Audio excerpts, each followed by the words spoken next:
Hello friends, welcome to study Tapri. आज के इस वीडियो में हम हिस्ट्री का चैप्टर 2 पढ़ने वाले हैं। हम नए एनसीईआरटी की बात कर रहे हैं। एनसीईआरटी ने अपना सिलेबस चेंज किया है, बुक्स चेंज किए हैं और सोशल साइंस के जितने भी सब्जेक्ट हैं सबको एक बुक के अंडर में लाया गया है जिसका नाम रख दिया गया सोशल स्टडीज़ या सोशल साइंस। और सोशल साइंस का ये चैप्टर नंबर 5 है, लेकिन हिस्ट्री का ये चैप्टर नंबर 2 है। तो इस चैप्टर का नाम है इंडिया, दैट इज़ भारत। पहले ऐसा कोई चैप्टर नहीं था हिस्ट्री में हमारे। हम इंडिया के बारे में पढ़ते थे लेकिन सेपरेटली इस तरीके से नहीं पढ़ते थे। आगे बढ़ते हैं। जैसा कि मैंने ऑलरेडी पहले आपको बता दिया है, हर चैप्टर के स्टार्टिंग में आपको देखने को मिलेगा द बिग क्वेश्चन। ये क्या होते हैं? तो ये वो चीज़ें होती हैं जो आप इस चैप्टर में स्पेसिफिकली पढ़ने वाले हैं और समझने वाले हैं। पहला चीज़ जो पढ़ेंगे समझेंगे, how do we define India, और नेक्स्ट क्वेश्चन होगा what were the ancient names for India. ठीक है, तो ये चीज़ें आप यहाँ पर पढ़ने वाले हैं और समझने वाले हैं। यहाँ पर आपको इंडिया का मैप दिखाया गया है। इसको मैं थोड़ा सा छोटा कर देता हूँ ताकि आपको पूरा मैप एक बार में दिख जाए। तो यहाँ पर मैप में आपको क्या क्या दिख रहा है? इस मैप में आप देख सकते हैं अरेबियन सी है, बे ऑफ बंगाल है, ये ओशियंस हैं। साथ ही में आपको हिमालयाज़ देख रही हैं, पहाड़ी हैं, हिंदू कुश, ये भी पहाड़ियाँ अपना बाउंड्रीज़ हैं। तो ये एक फिजिकल मैप है। मैप दो तरीके के होते हैं, आप ज्योग्राफी में पढ़ेंगे। एक पॉलिटिकल मैप होता है, एक फिजिकल मैप होता है। फिजिकल मैप में क्या क्या होती हैं? तो आपकी जो भी नेशनल इंटरनेशनल जो भी नेचुरल बाउंड्रीज एक तरीके से आप कह सकते हैं। हिमालय जैसे पहाड़ी हैं, ये आपके ओशंस हो गए, रिवर्स हो गए, प्लेट्यूज हो गए, ये सारी चीज़ें आपके फिजिकल मैप में आती हैं। उसी तरीके से हम पॉलिटिकल मैप की बात करें तो पॉलिटिकल मैप में आपको जो स्टेट, नेशनल, इंटरनेशनल बाउंड्रीज देखने को मिलती हैं, डिस्ट्रिक्ट, स्टेट, सब कुछ आपको पॉलिटिकल मैप में मिलता है। ठीक, अब आगे बढ़ते हैं। इसका साइज़ मैं थोड़ा सा बड़ा कर लेता हूँ। अब जो हम आज इंडिया देखते हैं इसको हम मॉडर्न नेशन कह सकते हैं, क्योंकि आज का नेशन जो है हम उसके बारे में प्रॉपरली पूरा जो भी हमारे बॉर्डर्स हैं, बाउंड्रीज है, हम जानते हैं। हमारे स्टेट कितने हैं, टेरिटरीज कितनी हैं, पॉपुलेशन कितनी है, कहाँ कैसी पॉपुलेशन है, सब कुछ जानते हैं। लेकिन क्या 500 साल पहले या 2000 साल पहले या 5000 साल पहले ऐसा ही था? इंडियन सब कॉन्टिनेंट को पहले बहुत ही अलग अलग नाम से जाना जाता था, क्योंकि बाउंड्रीज भी शिफ्ट होती रहती थी। अब बाउंड्रीज कैसे शिफ्ट होती थी? अगर हम अभी के कॉन्टेक्स्ट में देखें तो 1947 हमारा देश आज़ाद हुआ था। उससे पहले पाकिस्तान और बांग्लादेश, ये दो देश जो हैं ये इंडिया का ही हिस्सा थे। कौन कौन? पाकिस्तान, बांग्लादेश। अब क्योंकि ये दोनों देश इंडिया से अलग हो गए हैं तो इंडिया की जो बाउंड्री होती है या फिर बॉर्डर थे वो चेंज हो गए, राइट?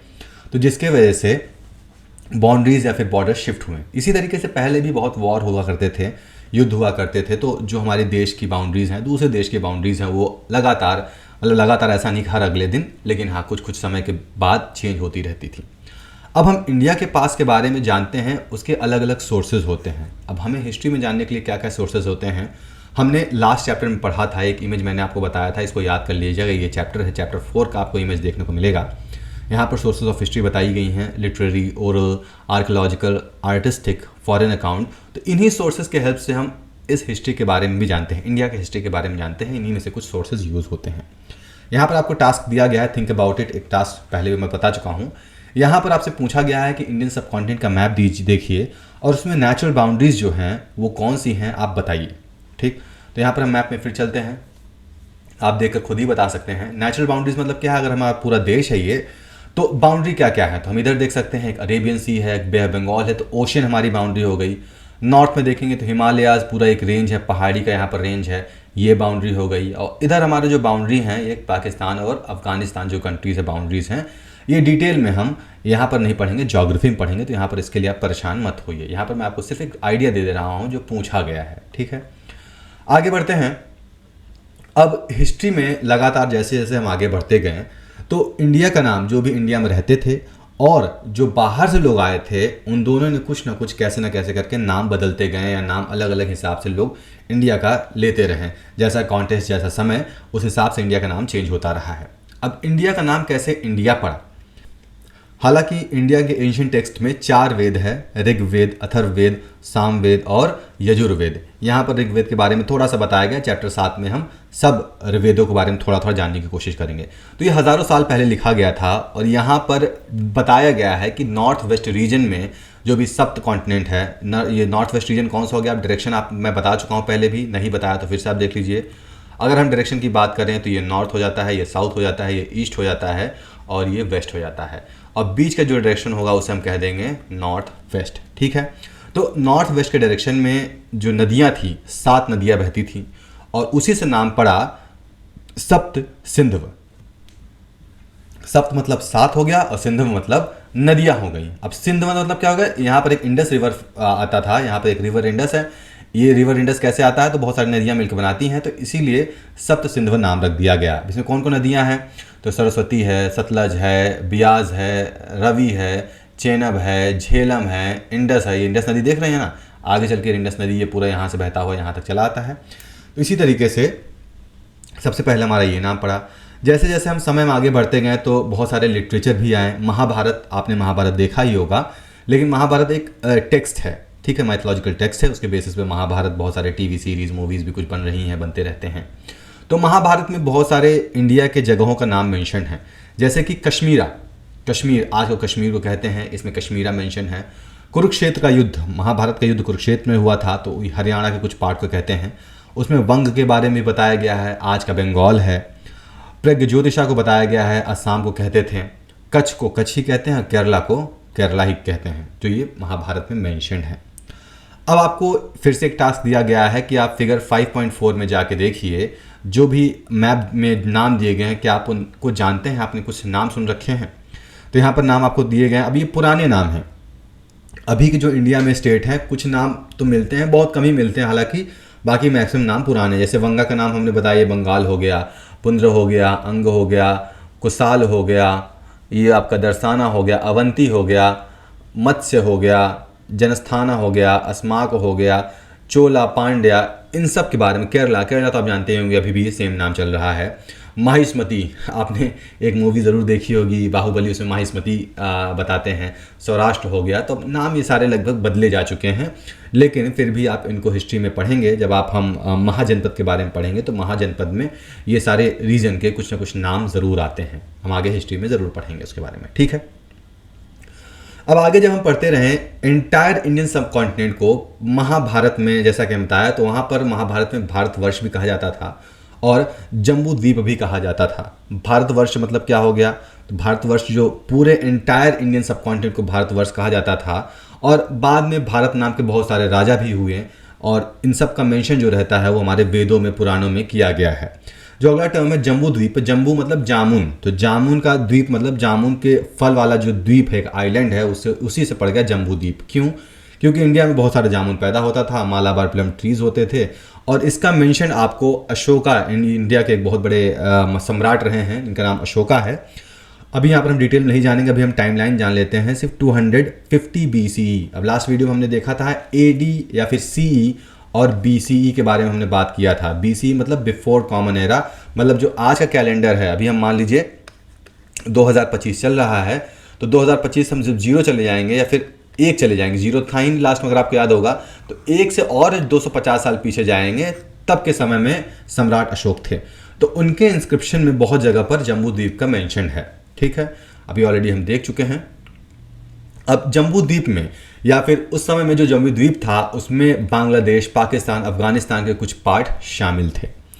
और भारत का जो नाम है, ये इंडियन सब कॉन्टिनेंट, ये विष्णु पुराण में भी मेंशन है। अब यहाँ पर संस्कृत का एक श्लोक दिया गया है, आई होप, मैं पढ़ता हूँ, कोशिश करता हूँ। उत्तरम यत् समुद्रस्य हिमाद्रस्य केविया दक्षिणम वर्षनम तड भारतम नमः। अब ये संस्कृत का श्लोक है, जिसका मतलब है the country that lies north of the ocean and south of snowy mountain is called Bharat. यानी कि ऐसा देश जो जिसके नॉर्थ में स्नोवी माउंटेन है, मतलब बर्फीले पहाड़ है, और साउथ में आपके ओशियंस हैं, उसे हम भारत कहते हैं। अगर हम भारत का मैप देखेंगे इंडिया का, तो नॉर्थ में हिमालय है, एकदम बर्फीले पहाड़ है, साउथ में हमारे ये ओशियंस हैं। इसलिए यहाँ पर ये विष्णु पुराण में इंडिया के ज्योग्राफिकल लोकेशन के बारे में बताया गया है। इसका मतलब क्या है, जो भारत नाम है आज भी हम यूज़ करते हैं। अब यहाँ तक कि हमारे जो कॉन्स्टिट्यूशन है, कॉन्स्टिट्यूशन में भी लिखा गया है इंडिया दैट इज भारत, ठीक है। अब आगे बढ़ते हैं। अब ये जो लिटरेचर हम यहाँ पर जो बात कर रहे हैं, हम लिटरेचर की बात कर रहे हैं। अब हमने देखा था हमारे हिस्ट्री के सोर्सेज क्या हो सकते हैं, oral, foreign account, artistic, archaeological और लिटरेरी सोर्सेज। तो यहाँ पर हम लिटरेरी सोर्सेज की बात कर रहे हैं, इन्हीं को देख के हम ये सारी चीज़ें हम पढ़ रहे हैं, समझ रहे हैं, ठीक है। तो तमिल लिटरेचर में भी मेंशन किया गया है कि जो हमारा इंडिया का लोकेशन है वो कैसा है। तो यहाँ पर ग्रेट माउंटेन्स इन नॉर्थ है, ईस्ट और वेस्ट में ओशंस हैं, तो ये हमारे एक तरीके से जोग्राफिकल लोकेशंस हमारे देश के बारे में बताया गया है, किसमें, तमिल लिटरेचर में। इसका मतलब क्या होता है कि जो एंशिएंट इंडिया के लोग थे उनको ज्योग्राफी के बारे में बड़े अच्छे से ज्ञान था, वो ज्योग्राफी के बारे में बहुत अच्छे से जानते थे, राइट। अब मैं बता चुका हूँ इंडियन कॉन्स्टिट्यूशन में भी भारत का जिक्र है, भारत अर्थात इंडिया। मैं अगर आपको इंडियन कॉन्स्टिट्यूशन का पेज दिखाऊं तो ये इंडियन कॉन्स्टिट्यूशन का पार्ट 1 है, the union and it's territory. यहाँ पर बड़ा क्लियरली मेंशन है, India that is Bharat shall be union of state, sorry. तो ये क्लियरली हमारे आज के कॉन्स्टिट्यूशन में भी मेंशन्ड है। अब जो फॉरेनर्स थे, जो अंग्रेज थे या फिर दूसरे देशों से इंडिया में आए थे, उन्होंने इंडिया का नाम कैसे और क्या रखा। तो इंडिया में सबसे पहले जो फॉरेनर्स आए थे या फिर इंडिया का नाम जो पड़ा है, वो सबसे पहले कौन से फॉरेनर्स थे, वो पर्शियन थे। पर्शियन इंडिया में 6th सेंचुरी BC में आए थे। कब आए थे? 6th सेंचुरी BC में। तो पर्शियन एम्परर एक रहे हैं, उन्होंने एक मिलिट्री कैंपेन लॉन्च किया, मतलब वो इंडिया में अटैक करने वाले थे और इंडस रिवर का कंट्रोल कर लिया। इंडस रिवर कहाँ है हमने देख लिया, और इंडस रिवर से उन लोग इंडस रिवर को सिंधु कहते थे क्योंकि वो प्रोनाउंस नहीं कर पाते थे, या उनके फिर लैंग्वेज, देखिए सब अपने अपने लैंग्वेज में कुछ टर्म्स होते हैं कुछ नहीं होते हैं, तो इसीलिए वो सिंधु को हिंदू कहते थे और इसीलिए धीमे धीमे नाम हिंदू या फिर हिंदुस्तान पड़ने लगा।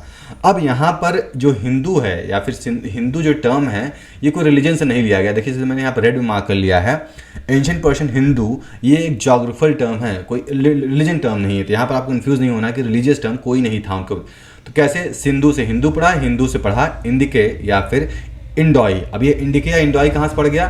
तो इंडिके या इंडोई पढ़ने के लिए आपका जो ग्रीक्स आए थे, उन्होंने इनका नाम जो था, उन्होंने एक वर्ड हटा दिया, एस हटा दिया, इंदू कर दिया, इंडोई, इंडिके।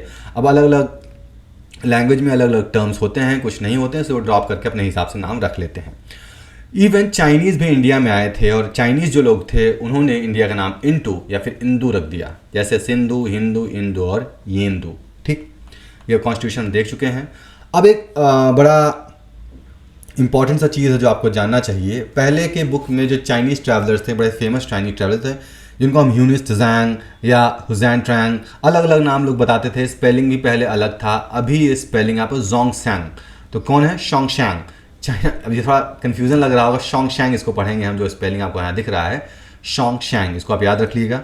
तो ये एक चाइनीज़ ट्रैवलर थे जो 7th सेंचुरी में इंडिया में आए थे। 7th सेंचुरी कॉमन एरा फिर से वही आज 2025 चल रहा है, तो 2025 से जब एक आएंगे, एक के पुराने साल, तो ये 7th सेंचुरी मतलब कि कुछ 600 प्लस में आए थे इंडिया में। ठीक, और 17 साल इंडिया में रहे थे। 17 साल में इंडिया में रहे। इंडिया के बाद जब वो चाइना वापस गए तो वहाँ पर जो भी इंडिया के इंपॉर्टेंट एंशिएंट टेक्स्ट थे उनको चाइनीज़ में ट्रांसलेट किया। जो भी मैन्युस्क्रिप्ट यहाँ से वो ले गए थे, उन्होंने संस्कृत से चाइनीज़ में उसको ट्रांसलेट किया। उसके बाद बहुत सारे चाइनीज़ और भी इंडिया में आए थे। एक और इम्पॉर्टेंट वर्ड चाइनीज़ लोगों ने अडॉप्ट किया, फिर ले गए, टियानजू। टियानजू मतलब होता है हेवनली मास्टर्स। अब ये दिखाता है कि चाइनीज़ या फिर जो भी ट्रैवलर्स आते हैं इंडिया में कितना रिस्पेक्ट करते थे लोगों का।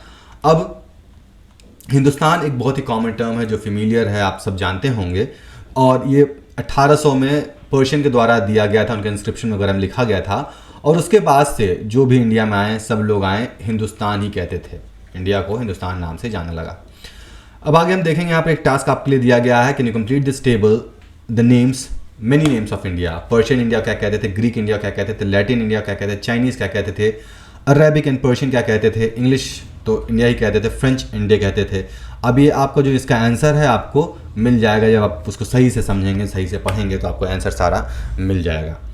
अब इंडिया, हम आगे बढ़ने से पहले इसको हम क्या क्या देख लेते हैं। तो इंडिया एक एंशिएंट लैंड है, इसके बहुत सारे नाम हैं, भारत, जम्बू द्वीपा, भारतवर्ष, बहुत सारे नाम हैं, हिंदू, इंडोई, ये तमाम नाम पड़े हैं और इवेंचुअली हम फाइनली इंडिया जानते हैं। अब यहाँ पर बहुत सारे क्वेश्चंस एंड एक्टिविटीज़ हैं, आपको ये सब चीज़ें देखनी है और सॉल्व करनी है। आज के वीडियो के लिए इतना ही। आई होप आपको 2nd चैप्टर समझ में आ गया होगा। See you next video with 3rd chapter of history.